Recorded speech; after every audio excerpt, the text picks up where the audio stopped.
Olá pessoal, nesse vídeo eu vou falar um pouco sobre este livro aqui, tá? Esse livro é Suficiência Descritiva no Mundo Contemporâneo, do Pedro Leal e do Ricardo Carvalho Rodrigues. Bom, o livro ele escolhe como tema então um critério aí usado no exame de patente, que é a suficiência descritiva, e faz essa análise. Ele faz um retrospecto aí da análise em vários países, nos Estados Unidos. Ele fala do 35S Code 112, seção 112, que ela descreve ali o Written Description, o Enablement e o Best Mode. E ele diz que a suficiência descritiva está mais vinculada a esse critério de Enablement. O Best Mode é um critério que, apesar de ser um requisito para a concessão da patente no SPTO, não é mais um requisito para você anular essa patente. Então mudou o status do Best Mode. Ele não é mais enforceable, né? Tem uma estatística aqui do Catropia que ele mostra que 40% dos pedidos em primeira ação nos Estados Unidos tem alguma objeção pela seção 112 de suficiência descritiva, quer dizer, um índice relativamente alto, né? Na Europa, ele fala dessa decisão T6306, que destaca que, uma vez concedida a patente, presume-se que ela tem a suficiência descritiva. O titular não tem que provar isso. O ônus da prova de que é insuficiente é do oponente. Agora, se o titular não mostra nenhum dado experimental, aí esse ônus se inverte, passa a ser dele. Ele fala também do Japão, da Rússia chamou atenção quando ele diz que a principal mudança na lei de 2014 foi a introdução da suficiência descritiva.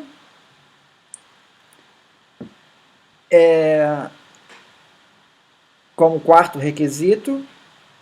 A China, ele mostra um gráfico aqui na página 64, em que a China, 100% das rejeições, os indeferimentos na China, são por causa de insuficiência descritiva. Poxa, caramba, não tem nada de atividade inventiva? É o que está no gráfico lá. Depois fala da Índia, da África do Sul. A África do Sul tem exame sumário, quer dizer, não é feito um exame de mérito quanto à suficiência descritiva, que está sendo questionado, né? E depois analisa a CUP, a PCT e TRIPS. Então, você tem na LPI, na Lei 9279, no artigo 24, ele diz que o relatório deve descrever de forma clara e suficientemente o objeto de modo a possibilitar a sua realização por técnico no assunto e indicar, quando for o caso, a melhor forma de execução. Então está aí a suficiência descritiva no artigo 24 da LPI. A Instituição Normativa número 30 de 2013, no artigo 2, inciso 8, fala que o relatório deve descrever a invenção de forma consistente, precisa, clara e suficiente, de modo que um técnico no assunto possa realizá-la. Então nós temos, tanto na Instituição Normativa quanto no artigo 24, a referência à suficiência descritiva. E tem também a Resolução 124, item 2.15, que diz que deve ser assegurado que o pedido contém informação técnica suficiente para permitir que um técnico no assunto coloque a invenção em prática, tal como reivindicada, sem experimentação indevida. Então, Resolução 124 introduz um elemento novo, que é não pode ter experimentação indevida.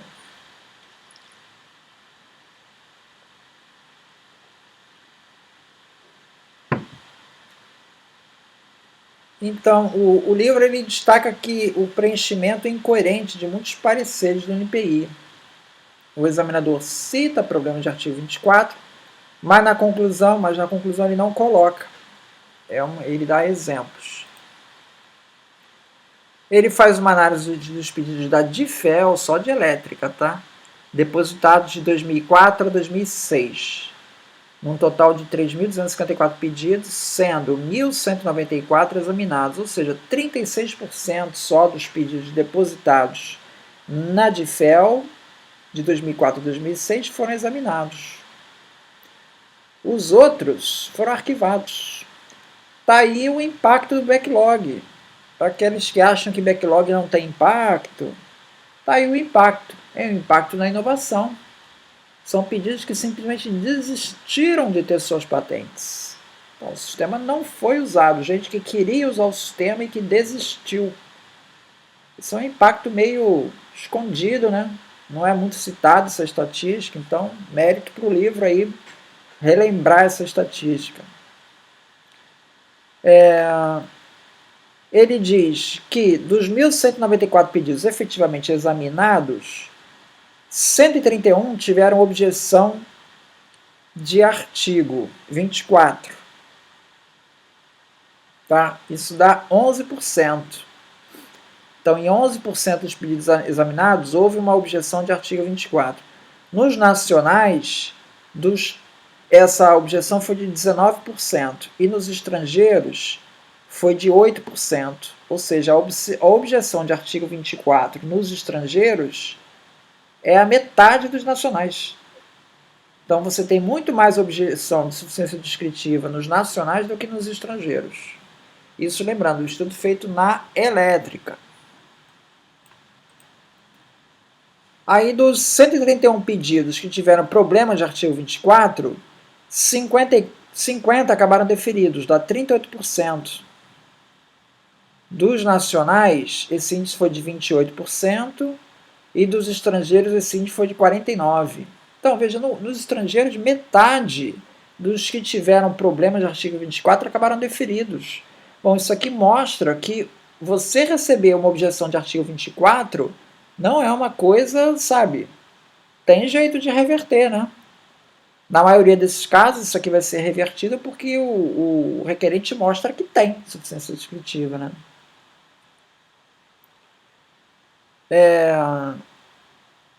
O número de citações do artigo 24 caiu, né, nos pareceres. Em 2004, nos pedidos depositados em 2004, foi de 29%. Nos de 2005, foi de 26%. E nos de 2006, foi de 23%. Aí ele sugere que isso foi um impacto no aumento das metas.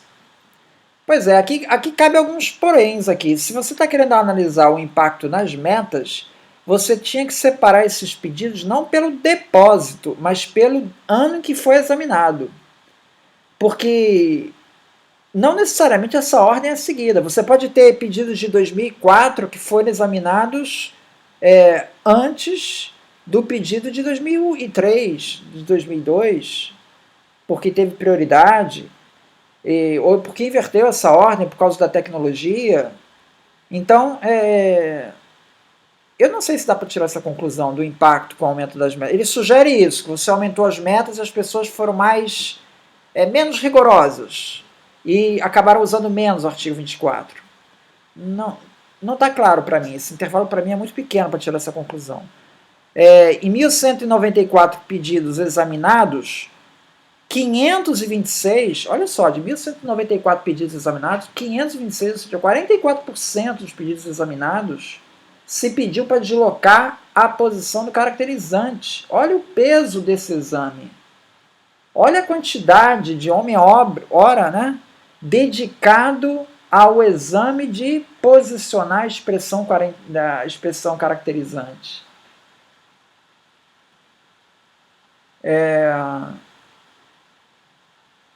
Dos pedidos deferidos, esse índice foi de 67%, e dos indeferidos foi de 18%. Mas não quer dizer que esses indeferidos foi por causa de posição errada do caracterizante. Provavelmente esses 18% foram indeferidos por outras razões. Quer dizer, a posição caracterizante não ficou claro para mim no texto se ela indefere um pedido. Existe algum caso de pedido que pediu para deslocar a posição caracterizante, o requerente não tirou, não posicionou corretamente, e o pedido foi indeferido por causa disso? Não ficou claro. Depois ele faz um questionário. Primeiro fez essa análise aí de dados, né? Depois ele faz um questionário sobre suficiência descritiva, né? Então a primeira pergunta que ele fala assim, como você avalia o detalhamento da condição de suficiência descritiva na instrução normativa IN30? Bom, a grande maioria falou que está... entre regular, bom e muito bom, você pode dizer que tem 75% aí, que diz que está regular, bom e muito bom. Questão 2. Como você avalia as diretrizes e procedimentos utilizados pelos examinadores durante o exame técnico nas questões relacionadas à suficiência descritiva? Também 50%, 80%, 90% diz que está bom. As diretrizes normativas está suficiente. Questão 3. Fala do PROAMB. PROAMB pode melhorar? Aí 75% diz que sim. Isso aí é o negócio, né? Qualquer curso que você perguntar, eu sempre vou dizer que pode melhorar. Eu, por default, vou dar sempre sim. Pode melhorar sempre. A questão 4. As diretrizes, instruções normativas e procedimentos permitem estabelecer um entendimento claro sobre o uso do artigo 24 e o 25? 75% diz que sim. Na verdade, muitas vezes existe uma confusão entre o uso, entre o artigo 24 e 25. Tá? 75% diz que não tem problema, sabe muito bem quando usar um, quando usar outro. Questão 5. Na sua avaliação, qual é o perfil do requerente que apresenta maior dificuldade? Nacional, 90%, estrangeiro, 0%. Realmente. Ou seja, 10% diz que não tem diferença. Bom, diferença tem, né? Os dados estão mostrando aí que o índice de rejeição para o artigo 24 é muito maior no nacional do que no estrangeiro. Mas a percepção do examinador, você vê que ela é um pouco exagerada, né? Porque é 90% da nacional. Né? Mas não é tanto quanto o examinador sugere. Né? Questão 6. Tendo definido o objeto do pedido, o posicionamento adequado do termo caracterizante auxilia na análise da suficiência descritiva? 80% diz que sim. Bom, aí é uma coisa interessante, porque o termo caracterizante, a suficiência descritiva, ela é examinada com base no relatório descritivo. Então, se a posição do caracterizante está para um lado ou está para outro, a minha conclusão de suficiência descritiva não vai mudar nada. A invenção, ela é a reivindicação como um todo. Eu leio a reivindicação como um todo, eu leio do que se trata essa invenção aqui, reivindicação como um todo, e vejo se tem elementos ali no relatório descritivo. Onde está a posição caracterizante? Não importa. É a mesma coisa para o exame de novidade e atividade inventiva. Eu não posso indeferir um pedido por falta de novidade, porque a expressão caracterizante dele está no lugar errado. Também não posso indeferir por falta de atividade inventiva. Se a posição do caracterizado por estiver aqui, tem atividade inventiva. Se subir um pouco mais, não tem. Não tem sentido isso. A mesma coisa para a suficiência descritiva. Se o caracterizado estiver aqui, tem suficiência. Agora, se tiver um pouco mais acima, já não tem suficiente. Não tem suficiência. Não tem lógica. Isso não tem sentido. Ou seja, o que eu entendo daqui é que o caracterizado ele auxilia na medida em que eu vou me concentrar na parte caracterizante, porque a diferença do estado da técnica deve estar na parte caracterizante. O resto deve ser coisa conhecida do estado da técnica. Então eu vou concentrar meu exame ali. Agora, se eu detectar alguma coisa no preâmbulo que não tenha suficiência descritiva, a reivindicação não tem suficiência descritiva. Ou seja, eu estou examinando o preâmbulo também. E isso está depois, mais adiante, né? Mais adiante no questionário, na página 159, ele faz uma cláusula tipo onde ele prevê a possibilidade de problemas de suficiência descritiva por causa do preâmbulo. Então, veja, o posicionamento, ele definitivamente ele não influencia a conclusão de suficiência descritiva, se tem ou não tem. Porque eu sempre vou examinar a reivindicação como um todo. Questão 7. É possível considerar que, ao retirar as reivindicações que não atendam à condição de suficiência descritiva, o pedido deixe de incidir na 24? Só 75% diz que sim. Quer dizer, veja, eu tenho um problema de suficiência descritiva numa reivindicação. O requerente tira essa reivindicação.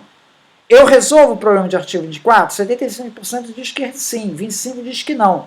Eu entendo o seguinte, provavelmente os que responderam não, eles estão imaginando o seguinte, olha, as reivindicações que sobraram provavelmente são tão parecidas com essa que o problema vai continuar existindo.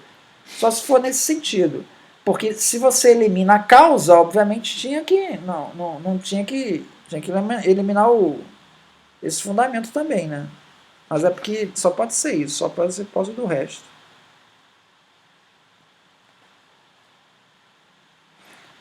Então essas questões basicamente aí de insuficiência, tem mais questões aqui, mas enfim. Essa é um questionário sobre insuficiência descritiva. Mais à frente ele fez um questionário especificamente sobre a expressão caracterizante. Tá?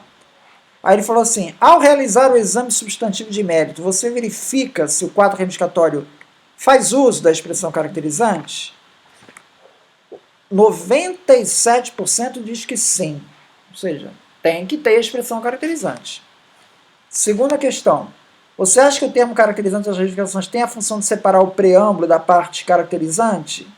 Bom, com certeza sim, né? 96% diz que sim. Pô, se a expressão caracterizante não serve para isso, ela serve para quê? Qual é a função dela, então? Ela separar, né? Terceira questão. Você solicita que o requerente ajuste a posição do termo caracterizante nas reivindicações? 81% diz que sim. Olha só. 81% diz que faz esse ajuste, que pede para que ajuste a parte da expressão caracterizante. Você considera que o termo caracterizante das reivindicações, ao delimitar a matéria pleiteada, facilita a estratégia de busca?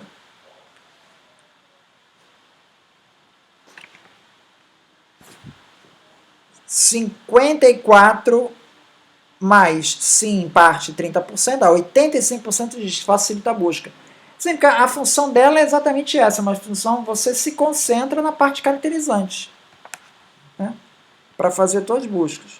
5. Você considera que o termo caracterizante nas reivindicações contribui para a avaliação de condição de suficiência descritiva? Aí na questão 5 diz que 60% dos examinadores diz que sim, contribui. Bom.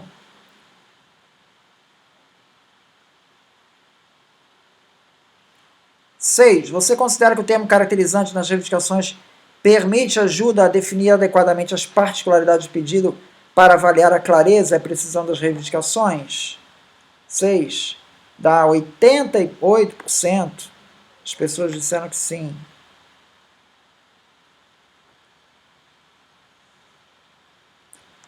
Você considera que o termo caracterizante contribui para avaliar os critérios de novidade e utilidade inventiva? Questão 8. 86% diz que sim. Eu tendo a entender, novamente, novidade. Para usar a questão de novidade, a resolução 124 ele diz textualmente isso. Não basta encontrar no documento só o termo caracterizante, os elementos caracterizantes. Tem que ser o conjunto, preâmbulo e caracterizante tem que estar no documento de anterioridade. Então eu vou examinar tudo. Não importa onde está a parte caracterizante. Aí você diz que para novidade 80% acha que sim, é importante. Mas tem que ter tudo. Como assim? Na atividade inventiva, você presume que aquela parte do preâmbulo ela já seja conhecida. Isso já é parte do princípio que ele já é conhecido, né? Você pode negar conhecimento geral comum, porque o próprio requerente colocou no preâmbulo, então dificilmente aquilo vai dar atividade inventiva, né? Então, na atividade inventiva, realmente você vai se concentrar ali na parte caracterizante, mas tudo vai ser importante, né? Bom, aí vem outras questões. Na página 139, ele fala assim que é importante fazer esse exame de suficiência descritiva e de parte caracterizante na primeira instância, porque a CGREC ainda está em estruturação. Então, por isso, reveste ainda mais importância o papel da primeira instância. Bom, a isso eu só tenho a responder o seguinte, a CGREC está em estruturação, eu diria que ela já está estruturada, né? Ou seja, você tem, hoje, nesse ano, a gente está lançando o 4º ano seguido de decisões do Case Law, decisões de 2020. A gente tem as decisões de 2017, 2018, 2019, 2020. 4 anos de decisões. São 2.400 decisões. Aqui no livro ele não chega a comentar no Case Law, ele reclama a falta de exemplos. Cara, temos 2.400 exemplos das mais variáveis pontos da diretriz discutidos em todas as áreas tecnológicas que você imaginar. Então, ali tem muito bagagem. Essa é mais ou menos a filosofia de um escritório europeu, por exemplo. No escritório europeu você tem a lei bem sucinta, você tem os rules um pouco mais detalhado, você tem o guia de exame, já começa a ter alguns exemplos, mas você vai buscar exemplo mesmo no case law, que é onde tem a quantidade maior de exemplos. Então, essa estrutura em 4 módulos começa a se estruturar no NPI, fechando agora para a jurisprudência, para esse 4º módulo, que dá transparência às decisões do NPI. Na página 116, ele diz que existe um procedimento para primeiro exame, o P023 de 2015, que diz que se você tiver a expressão caracterizante posicionada no lugar errado, isso dá margem à objeção de artigo 25. Então, veja, o texto do livro, ele, através das perguntas, sugere que isso pode dar margem a problema de suficiência descritiva, de novidade e de atividade inventiva. No entanto, a única diretriz que dá suporte é para falta de clareza. Não há nenhum embasamento para você questionar uma posição errada de termo caracterizante por falta de novidade, por falta de atividade inventiva ou por insuficiência descritiva. Não há nenhum amparo em nenhuma diretriz. O que teria é essa normativa do artigo 25 que fala sobre isso. Por outro lado, a resolução 124 diz que a posição do elemento caracterizante não tem impacto algum no escopo de proteção. Ora, o que é clareza da reivindicação? Clareza é você delimitar clara e objetivamente o escopo de proteção. Então, se a diretriz diz que a posição caracterizante não tem impacto no escopo de proteção, ela está dizendo que ela não tem impacto nenhum na clareza. Então, se está para um lado ou para o outro, isso não impacta na clareza. Então, você tem 2 normativas aqui, uma apontando para um lado, outra apontando para o outro. Talvez por isso exista essa divergência, de que você tem vários examinadores que usam um aspecto e outros usam outro aspecto. Esse é o ponto positivo aqui desse livro, é expor isso claramente através de questionários que foram feitos aos examinadores e da análise própria dos pareceres, que isso ficou claro, né? E quando ele mostra isso ao longo das divisões, você nota que esse aspecto até varia mais ainda por divisão. Na divisão das químicas, essa questão da posição caracterizante, ela não aparece tanto. Ela aparece mais exatamente na DIFEL, exatamente na CGPAT 3. É onde você tem os índices maiores de objeções dessas questões. Na página 161, ele sugere que erros ortográficos fosse tudo, na verdade, toda objeção que você fizer no parecer teria de estar associado a um artigo da lei. Então, qualquer coisa que você levantar no parecer tinha que estar amparado no artigo da lei. Então, se você tiver algum erro de tradução, um erro ortográfico, você tinha que fundamentar isso com base no artigo 24, por insuficiência descritiva. Olha, essa proposta daí é radicalmente radical. Se você pega o PCT, artigo 91.1, ele admite erros de tradução que você possa corrigir. Na Europa você tem o T27184, que tratou da mesma questão.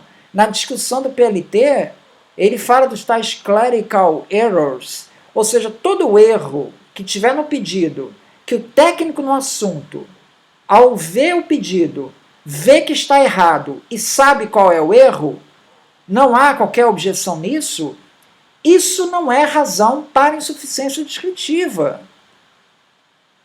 Agora, não quer dizer que eu não vou apontar isso. Eu posso muito bem apontar isso no parecer, só a título do requerente melhorar o pedido dele.